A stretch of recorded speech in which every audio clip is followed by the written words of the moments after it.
Hello friends, मैथ्सपुर channel में आपका स्वागत है। हम लोग पिछले क्लास में नंबर ऑफ़ फैक्टर्स गुणनखंडों की संख्या के ऊपर हम लोग क्वेश्चन देखे हुए थे, जो भी CGPSC व्यापम में आए हुए क्वेश्चन हैं। और जितने भी मैं पुराना जो भी एग्जाम्पल के तौर पे कुछ भी क्वेश्चन मैं बताया हूँ, वो सब किसी न किसी एग्ज़ाम में SSC रेलवे में वो आए हुए हैं, है ना। चलिए आगे हम लोग देखते हैं और एक दो क्वेश्चन हम लोग जो पिछले नंबर ऑफ़ जीरो शून्यकों की संख्या है उसका देख लेंगे, है ना, जो आया हुआ है CGPSC और व्यापम में। चलिए देखते हैं आगे क्या है। मान लीजिए कि k बराबर 71 की घात 3 धन 3 गुणा 71 की घात 2 धन 3 गुणा 71 धन 1 है धनात्मक पूर्णांकों जो k के गुणनखंड है की संख्या होगी। मतलब हमको सिंपल सी बात यह है कि जो भी इसका निकलेगा, है ना, तो उसका k का गुणनखंड जो है उसकी संख्या होगी पूछ रहा है। मतलब इसमें गुणनखंडों की संख्या के बारे में ही पूछ रहा है ना। चलिए हम लोग इसको देखते हैं। पहले तो लिख लेते हैं ये क्वेश्चन क्या दिया है। k बराबर 71 की घात 3 धन 3 गुणित 71 की घात 2 धन 3 गुणित 71 धन 1 ये दिया हुआ है। तो ये जो दिया हुआ है ये एक फॉर्मूला है,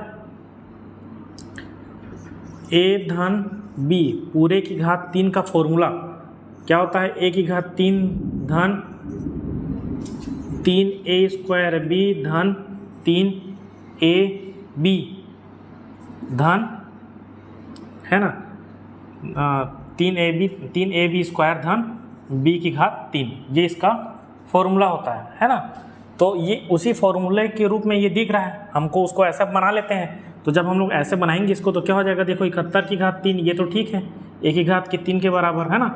और ये 3a स्क्वायर यानी कि 71 की घात 2 हो गया। और b यहाँ पे कुछ नहीं कहने मतलब एक ही होगा, है ना। तो एक हम लोग रख के देखते हैं धन, क्योंकि एक का गुणा करेंगे तो कोई फर्क नहीं पड़ेगा। यहाँ पे देखो 3 हो गया, एक का मान 71, है ना, और गुणा b की घात 2 यानी कि यहाँ पे अगर मैं 1 की घात 2 भी लिख दूंगा तो कोई फर्क पड़ेगा नहीं पड़ेगा, है ना।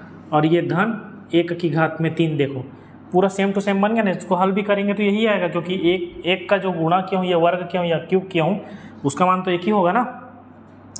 तो एक फॉर्मूला बन गया। तो ये फॉर्मूला किसका बना, ये बन गया 71 धन 1 की घात में 3, है ना।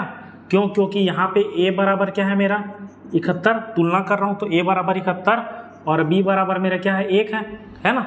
तो ये बन गया 71 धन 1 बराबर कितना हो जाएगा ये 72। तो 72 की घात में 3, अब इतना बन गया। अब हम लोग को निकालना है कि इस 72 का लघुत्तम समवर्तक निकाल लेते हैं, है ना। तो 72 का लघुत्तम समवर्तक देखो मैं यहाँ पे निकाल के देखता हूँ। 72 किस में जाएगा, 2 से भाग जाएगा, 2 तिया 6, फिर 2 छक्का 12, फिर किस जाएगा 2 से जाएगा, 2 एकम 2, 2 अट्ठे 16, फिर किस जाएगा 2 से जाएगा, 2 निया 18, फिर किस जाएगा 3 से जाएगा, 3 तिया 9, और उस फिर किस जाएगा 3 से, है ना, 3 एकम 3, ये हो गया। मतलब 2 की घात में 3 गुणा 3 की घात में 2, 72 का गुणनखंड करने पर क्या रहा है 2 की घात में 3 गुणा 3 की घात में 2, और ये पूरे की घात क्या है 3 है। तो इसको मैं ऐसा लिख सकता हूँ, पूरे की घात 3 है यानी कि इसकी घात भी चला जाएगा 3 और इसके घात भी 3 चला जाएगा। तो 2 की घात 3 की घात में 3 गुण अलग अलग कर ले रहा हूँ, और ये 3 की घात 2 की घात में 3, ये ऐसा। तो इसको हल कर लेते हैं। तो कितना हो गया, 2 की घात में कितना हो गया 3 तिया 9, और ये 3 की घात में कितना हो गया 3 दूनी 6। अब ये निकल गया मेरा, अब ये गुणनखंड निकल गया ना। अब इसके बाद हम लोग क्या करेंगे, गुणनखंड निकल गया, गुणनखंडों की संख्या निकालने के लिए क्या करेंगे, सब में एक एक जोड़ देते हैं, है ना। इसमें घात में जो है उसमें एक जोड़ देते हैं और आपस में गुणा कर लेते हैं गुणनखंडों की संख्या। तो अतः गुणनखंडों की संख्या बराबर क्या हो जाएगा 9 धन 1 गुणा 6 धन 1, कितना हो जाएगा 9 धन 1 कितना हो गया 10, और गुणा 6 धन 1 कितना हो गया 7, तो कितना आ गया मेरा 70। तो ये मेरा हो गया आंसर, है ना। तो इसका आंसर क्या है 70। ठीक है, बहुत ही आसान है एकदम। फिर से देख लो, k का ये दिया हुआ है क्वेश्चन में, इसमें पूछ रहा है कि k का गुणनखंडों की संख्या कितनी होगी। ये हमको दिख रहा है, देखो घात में 3 है, फिर उसके बाद ये घात में 3 है, देखो a की घात 3 फिर 1 घट रहा है ना, ये द्विपद प्रमेय से ही बनता है ये सब चीज़, है ना। तो ये a की घात 3 है, फिर उसके बाद देखो a की घात 2, फिर b की घात 1 है। अब a की घात 1 हो जाएगा और b की घात 2 हो जाएगा, फिर a अब तो a की घात 0 तो लिखेंगे नहीं उसको, तो b की घात 3 हो गया। तो ये मेरे को वैसे ही रूप में दिख रहा है, तो इसको मैं बना लिया इस फॉर्मेट में, है ना, ताकि मैं आराम से गुणनखंड निकाल सकूँ, है ना। तो ये इसका सबसे आसान तरीका है, ये ऐसे ही बनेगा। है ना। चलिए आगे देखते हैं हम लोग शून्यकों की संख्या से रिलेटेड है। दिया हुआ है क्वेश्चन कि 2 की घात 3 गुणा 5 की घात 4 गुणा 4 की घात 5 गुणा 10 की घात 2 गुणा 6 की घात 3 में शून्यकों की संख्या है। ऑप्शन ए है 4, ऑप्शन बी है 5, ऑप्शन सी है 6 और ऑप्शन डी है 7, है ना। ये क्वेश्चन आया हुआ है CGPSC RDA 2014 में, है ना। चलिए इसको हम लोग हल करके देखते हैं, हल करते हैं, है ना। देखो सबसे पहले शून्यकों की संख्या के लिए मैं क्या बताया था, 2 और 5 का गुणनखंड चाहिए हम लोग को, है ना। तो 2 और 5 अलग अलग कर लेते हैं, है ना। 2 की घात में 3 है, ये ठीक है। ये भी 5 की घात 4 है, लिख लिया। इस 4 की घात 5 को मैं क्या ले सकता हूँ, 2 की घात 2, है ना, और पूरे की घात में 5 ऐसा ले सकता हूँ। अब इस 10 को तो ऐसे ही रहने देता हूँ, है ना। इस 10 को, क्योंकि मेरे को शून्यकों की संख्या ही चाहिए ना, तो 10 की घात 2 यानी कि वो तो है, रहेगा ही रहेगा, ये तो फिक्स हो गया, है ना। और इसमें देख लेता हूँ 2 गुणा 3 की घात में 3 ऐसा, है ना। इसको हल कर लेता हूँ। 2 की घात 3 गुणा 5 की घात 4 गुणा ये 2 की घात कितना हो गया, 5 दूनी 10, है ना, गुणा ये 10 की घात 2 गुणा यहाँ 2 की घात 3 गुणा 3 की घात 3, है ना। तो इसमें से ये देखिए मैं क्या बता रहा हूँ, जिसकी घात 2 और 5 में से जिसकी घात सबसे कम रहेगी वही उतने ही जोड़े बनेंगे, है ना। तो ये शून्यकों की संख्या निकालने के लिए 10 की घात 2 ये तो ऑलरेडी पहले से ही है ना, 2 शून्य तो पहले ही हो गए, है ना। और उसके बाद क्या है, देखो इसमें 2 वाली संख्या ज़्यादा है और 5 वाली कम है, यानी कि 5 वाली कितनी है, 4, है ना। सबसे कम घात तो 5 वाली है ना। तो इस अतः शून्यकों की संख्या मैं अगर लिखूंगा तो शून्यकों की संख्या